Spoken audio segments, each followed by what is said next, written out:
Kalau saat ini desa berada di dalam tanda kutip dijajah oleh kota.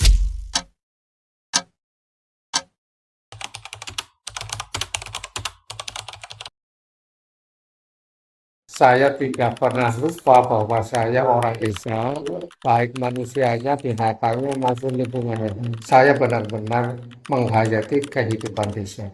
Dan menurut saya, desa adalah sumber kekuatan di negara ini, bukan di kota.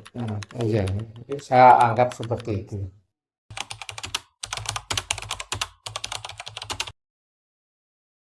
Kadang-kadang saya berpikir dua macam. Kalau pengelolaannya oleh orang yang baik dan bertanggung jawab dan pengalaman luas, maka program pariwisata tidak akan rusak di sini. Tapi sebaliknya kalau apa pengelola pariwisata itu tidak profesional, malah bisa merusak situs-situs di lokal. Misalnya apa namanya, mau ada kuburan yang dipecah oleh masyarakat.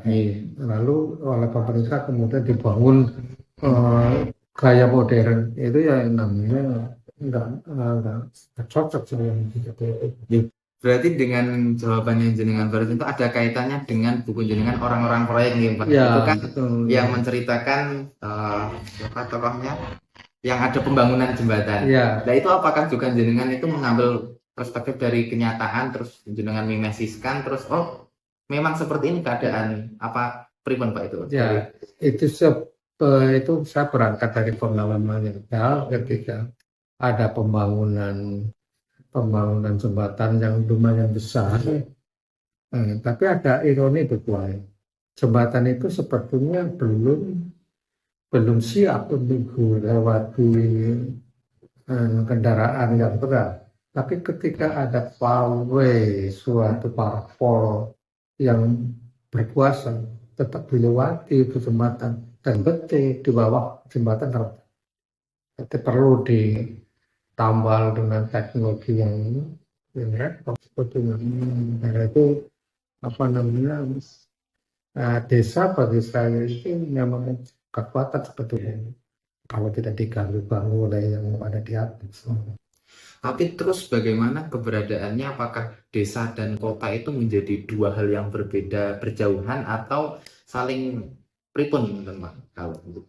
Kalau saat ini desa berada di dalam tanda kutip dijajah oleh kota.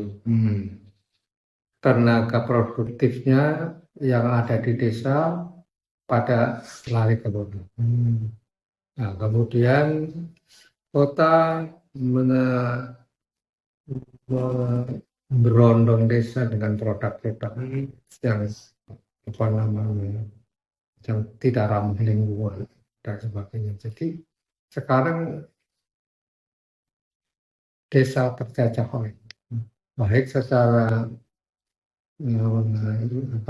simbolik maupun secara real.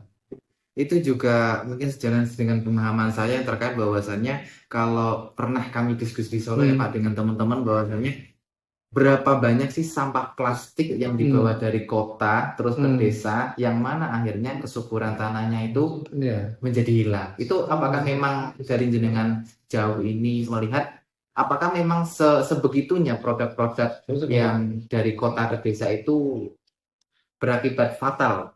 Terutama plastik, Plastik yang ya? benda ini plastik. Saya melakukan irigasi di sawah ya. Saya sedih tapi tidak bisa karena tidak hampir 1,9.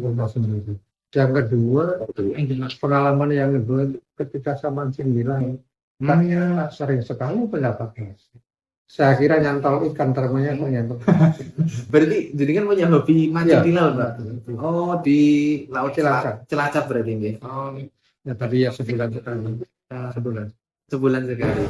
Nah, terus sebenarnya saya banyak pertanyaan yang saya ajukan ketika di acara tadi ya, Pak. Cuma mungkin saya dapat kesempatan yang saya ajukan, ya ini terkait jenengan apakah memang jenengan itu saya pernah mendengar tidak mau pindah ke kota agar apa namanya ide-ide tulisan itu tidak hilang. Apakah benar, Pak? Betul. Oh, betul. Iya. Semua novel ini ditulis di desa. Di desa ya. Ketika saya di Jakarta, ya saya harus pulang dulu ke rumah untuk menyelesaikan.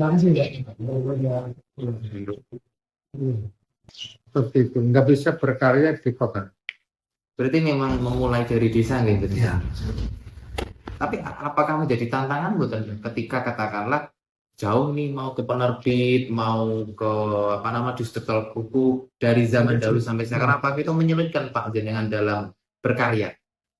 Ya tidak sebetulnya. Kalau sudah naskah selesai, dulu saya lari ke Jakarta ke Gramedia, diantarkan ke sana. Enggak seperti sekarang cukup pakai internet.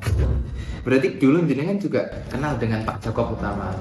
Ya kemudian Kenal. sampai Nah, saya itu membaca salah satu bukunya Mahfud Junaidi, yakni Hari ke Hari. Itu saya lihat ada promosi dari jenengan. Itu bagaimana mungkin bisa sekilas hubungan jenengan dengan Pak Jakob Utama dan juga Pak Mahfud Junaidi.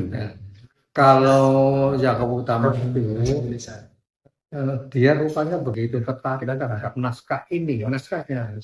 Ya, berarti sebelum naskah ini dicetak, dia sudah baca naskahnya Pak ya utama materi kesininya gitu.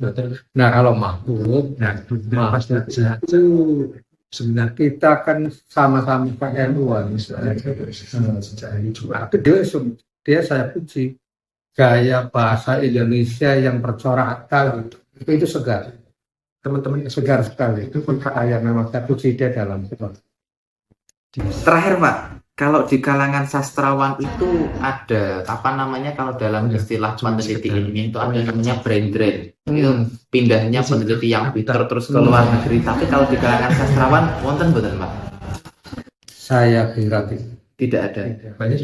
Ya kalau misalnya ada yang berkarya di Perancis siapa itu yang enggak apa-apa dan enggak pernah jadi zaman sekarang udah dunia sudah dikepel Sudah digital gitu. Oke. Terima kasih Pak Matahari.